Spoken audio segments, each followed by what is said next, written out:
Hi friends, मेरा नाम अनिल गुप्ता है। फ्रेंड्स, मुझे भी जानते हो कि मेरा नाम अभिषेक प्रताप सिंह है और हम दोनों भी NDA 148 बैच के लिए रिकमेंड हुए हैं। आज हम आपके साथ NDA रिटर्न की कुछ टिप्स शेयर करना चाहेंगे। जैसे कि आपको पता है कि NDA 2 2022 एग्जामिनेशन लाइनअप है और हम आपके साथ रिटर्न की कुछ ट्रिक्स एंड टेक्निक शेयर करना चाहेंगे।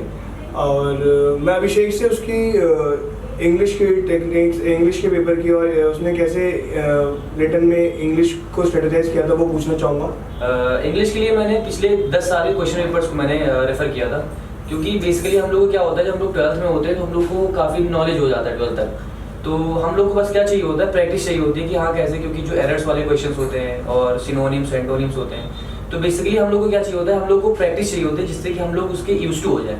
क्योंकि बेसिकली हम लोग को चीज़ें आ रही होती हैं लेकिन हम लोग को प्रैक्टिस ना होने की वजह से हम लोग को चीज़ें कर नहीं पाते हैं। तो बेसिकली मैंने कुछ क्या किया कि कुछ मैंने क्लासेस अटेंड की डिफरेंट, जिससे कि मुझे डिफरेंट जैसे नाउन्स के और मतलब बेसिकली जो एरर्स वाले क्वेश्चंस होते हैं उस पर मैंने ज़्यादा फोकस किया और मैंने वही पिछले प्रीवियस ईयर क्वेश्चंस को अटेम्प्ट किया, जिससे कि हाँ जहाँ पे कैसे क्वेश्चंस को अटेम्प्ट करना है, कैसे कहाँ पे क्या स्ट्रेटेजाइज करना है, वो चीज़ पता हो पाया। तो मैंने काफ़ी अच्छा हो गया था उससे। इस तरीके से मैंने इंग्लिश को स्ट्रेटेजाइज किया था। बहुत अच्छा लगा है सुन के। मैं भी अपनी इंग्लिश की स्ट्रेटेजी आपके साथ शेयर करना चाहूँगा। तो अभिषेक, मैंने इंग्लिश कैसे प्रिपेयर करी थी ना, एक्चुअली में मैंने हर टॉपिक के ना शॉर्ट नोट्स प्रिपेयर कर रखे थे। जैसे कि टॉपिक प्रीपोजिशंस हुआ, एडजेक्टिव्स हुआ, नाउन्स हुए, तो मैंने उनके शॉर्ट बुलेट पॉइंट्स बना रखे थे और मैं उनके एग्जाम्पल्स साथ साथ लिखता था। क्योंकि एग्जाम्पल से क्या होता है ना, हम रियली उनको रिलेट कर पाते हैं। और प्रीवियस ईयर के एग्जाम्पल्स में ले लेता था, क्योंकि जो प्रीवियस ईयर्स के क्वेश्चंस पूछे जाते हैं 30% से 40% क्वेश्चंस उसी में से रिपीट होते हैं। और अगर आपके वो क्लियर है तो आप आने वाले क्वेश्चंस को बहुत इजीली अटेम्प्ट कर पाओगे।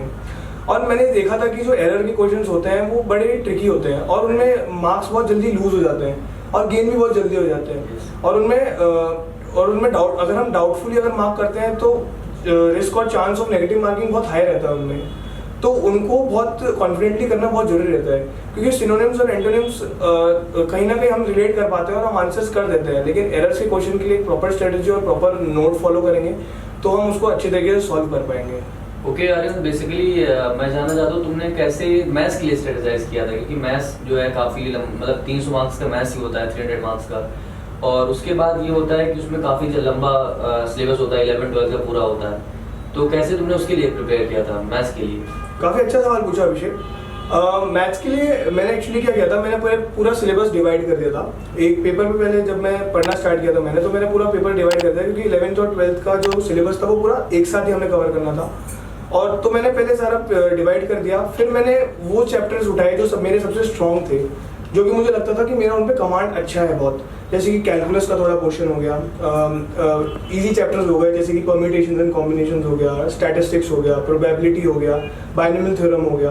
तो ये सब जो चैप्टर्स थे ये मैंने पहले कंप्लीट करे और साथ ही साथ मैंने प्रीवियस ईयर क्वेश्चंस और एनसीईआरटी बुक मैंने इनकी लगातार सॉल्व करते रहा।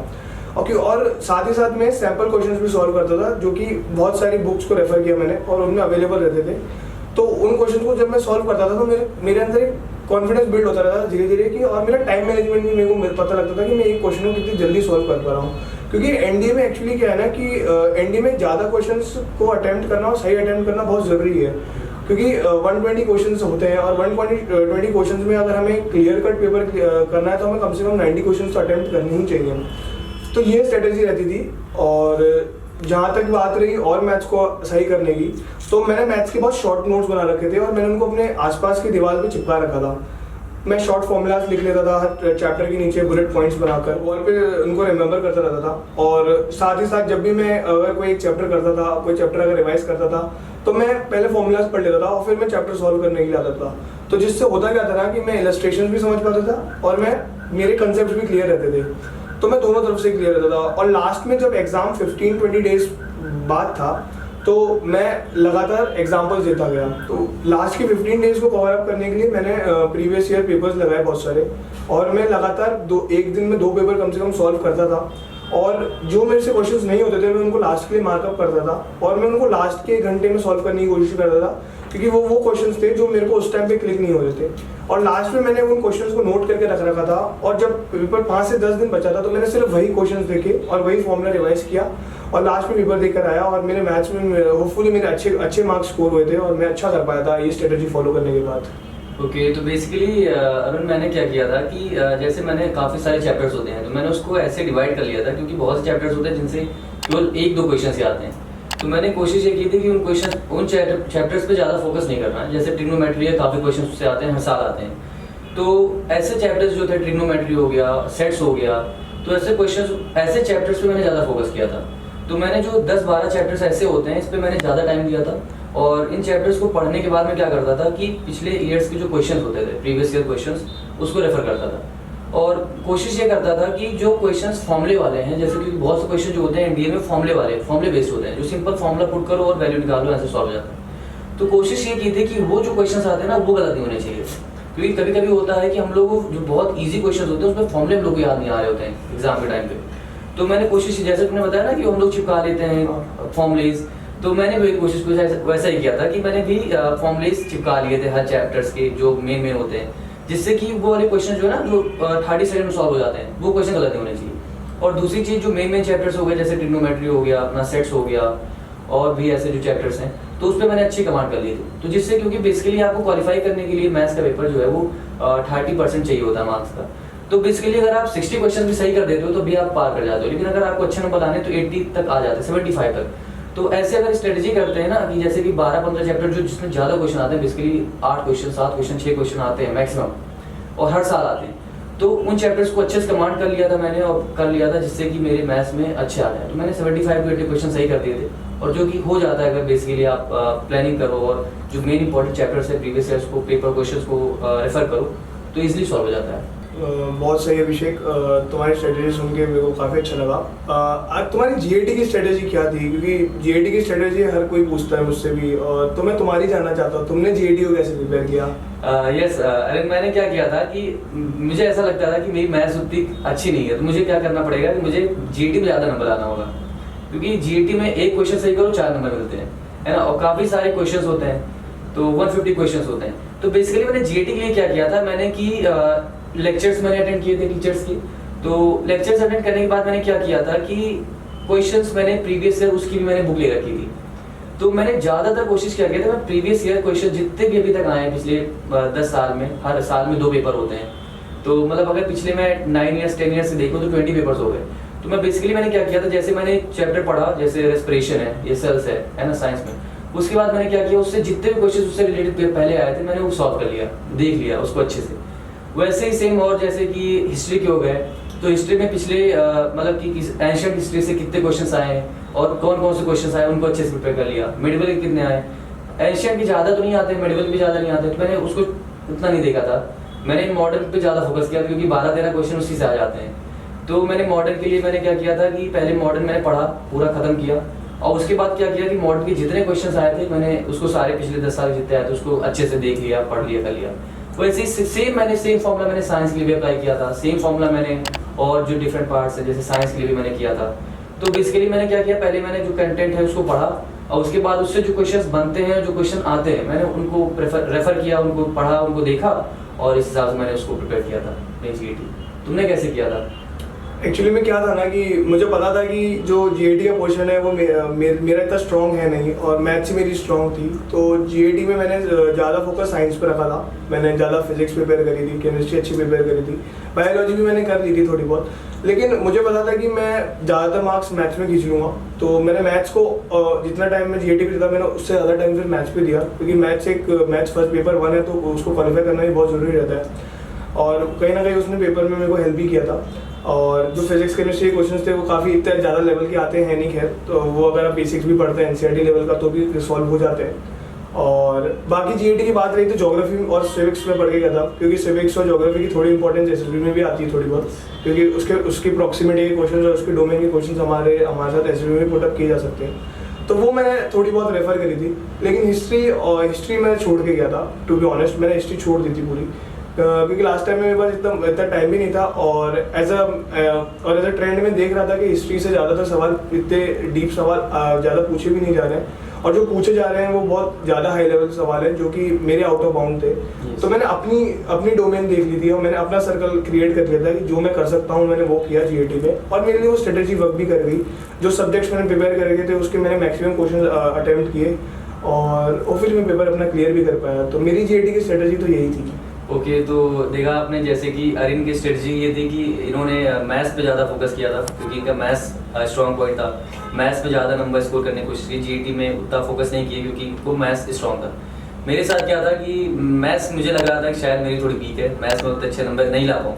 तो मैंने क्या किया, मैंने जीईटी पे अपना फोकस ज़्यादा किया, मैंने जीईटी पे ज़्यादा से ज़्यादा नंबर लाने की कोशिश की और मैंने उस पर ज़्यादा फोकस किया। मैथ्स के लिए कोशिश की कि हाँ मेरे 60-70 क्वेश्चन सही हो जाए, जिससे मेरे 150-160 नंबर आ जाए मैथ्स में, बाकी 300 प्लस 300 मेरे जीईटी में आ जाए। तो सेम हम दोनों का डिफरेंट स्ट्रेटजी था, लेकिन हाँ आपको पता होना चाहिए कि how to approach the paper, because हो सकता है आपका मैथ्स स्ट्रांग हो या हो सकता है आपका जीईटी स्ट्रांग हो। तो जो बेसिक चीज़ है आपको है कि आपको क्वालिफाई करना है पेपर, तो जो चीज़ आपका स्ट्रांग है उस पर ज़्यादा टाइम दो और उसमें अच्छे नंबर लाने की कोशिश करो। वेल सेड अभिषेक। लास्ट में बस एक ही पॉइंट ऐड करना चाहूँगा कि ज़्यादा इंपॉर्टेंट ये नहीं है कि कौन सा क्वेश्चन करना है, ज़्यादा इंपॉर्टेंट ये है कौन सा क्वेश्चन नहीं करना है। क्योंकि अगर आप ये डिफरेंशिएट कर पाएंगे तो आप पेपर में कम से कम नेगेटिव मार्किंग कर पाएंगे और ज़्यादा से ज़्यादा पॉजिटिव स्कोर ले पाएंगे।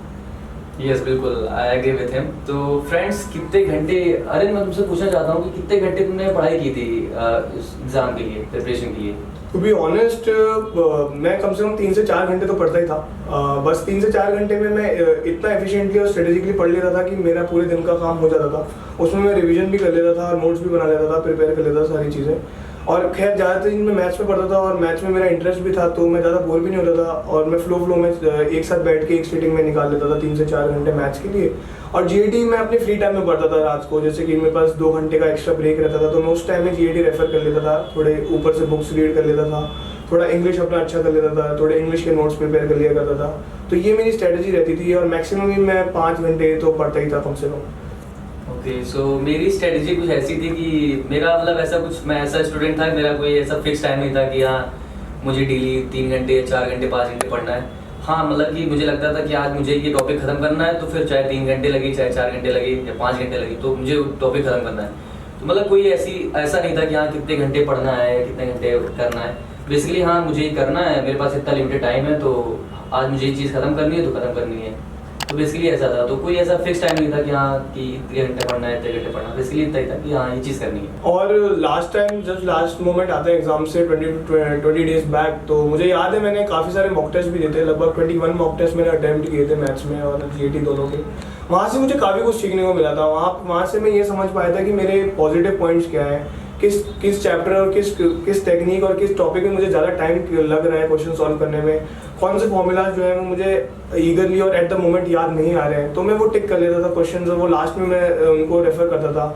वहीं जीईटी में मैं जब फिजिक्स केमिस्ट्री सॉल्व करता था, क्योंकि वही मेरा मेन पॉइंट था, तो वहाँ से मुझे लेवल समझ में आने लग गया था कि मैं इस लेवल का पढ़ के जाऊँगा तो मेरा पेपर निकल सकता है। और थोड़ा बहुत मैं ज्योग्राफी और सिविक्स में भी अटेम्प्ट करता था क्वेश्चन, तो मुझे उसका भी आइडिया आने लग गया कि किस लेवल के क्वेश्चन इनमें भी पूछे जा रहे हैं। तो मॉक टेस्ट की इंपॉर्टेंस बहुत रहती है, क्योंकि मॉक टेस्ट हमारे अंदर 3 घंटे का सिटिंग स्टेमिना देते हैं, हमें बैठने का हमें देते हैं, और हमको मेंटल स्टेमिना भी देते हैं, हमें 3 घंटे तक लगातार सोचने के लिए, कॉन्सेंट्रेट करने का एक एनवायरनमेंट प्रोवाइड करते हैं। और अगर ऑनेस्टली और सीरियसली अगर मॉक टेस्ट अटेम्प्ट किए जाए तो होपफुली और बहुत ज़्यादा बेनिफिशियल रहेंगे वो हमारे एग्जाम्स के लिए।